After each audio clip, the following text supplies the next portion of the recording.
সুপ্রিয় শিক্ষার্থী বন্ধুরা, আমার ভিডিওতে তোমাদের সকলকে স্বাগতম। তো তোমরা যারা এখন বর্তমানে স্কুল এবং কলেজ পর্যায়ে পড়ালেখা করছো তারা ইতিমধ্যেই জানো কিন্তু বাংলাদেশে নতুন করে এইচএমপিভি ভাইরাস চলে এসেছে। তো এইচএমপিভি ভাইরাসের কারণে তোমাদের লকডাউন দিবে কিনা কিংবা তোমাদের স্কুল কলেজ পুনরায় বন্ধ হয়ে যাবে কিনা, তো এটাই নিয়ে আজকে আলোচনা করব। তো ভিডিওটা না টেনে সম্পূর্ণ দেখতে থাকো।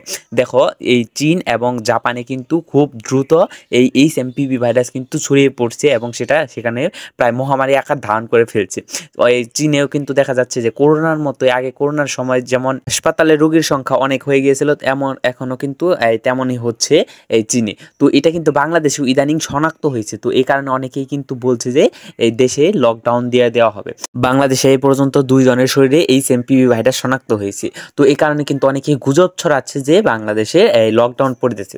দেখো, তোমাদের এখন সচেতন হওয়া প্রয়োজন। তোমরা আতঙ্কিত না হয়ে সচেতন হলে কিন্তু এই ভাইরাসটা ততটা ছড়িয়ে পড়তে পারবে না।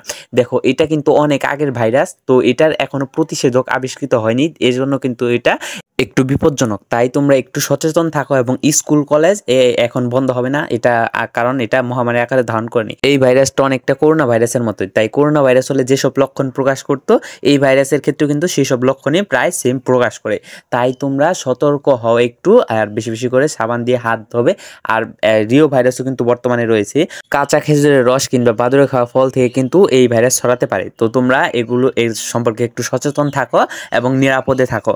তো আপাতত আর কিছু বলা যাচ্ছে না। এবং এই করোনা ভাইরাসের আগে কিন্তু করোনা ভাইরাস আমাদের শিক্ষা ব্যবস্থা ধ্বংস করে দিয়ে গেছে অর্ধেক। তো এই ভাইরাস আবার যদি লকডাউন পড়ে তাহলে আমাদের সম্পূর্ণ শিক্ষা ব্যবস্থা কিন্তু একবারে ধ্বংস হয়ে যাবে। তাই তোমরা সচেতন হও, আতঙ্কিত না হয়ে, এবং সবাইকে সচেতন করে দাও।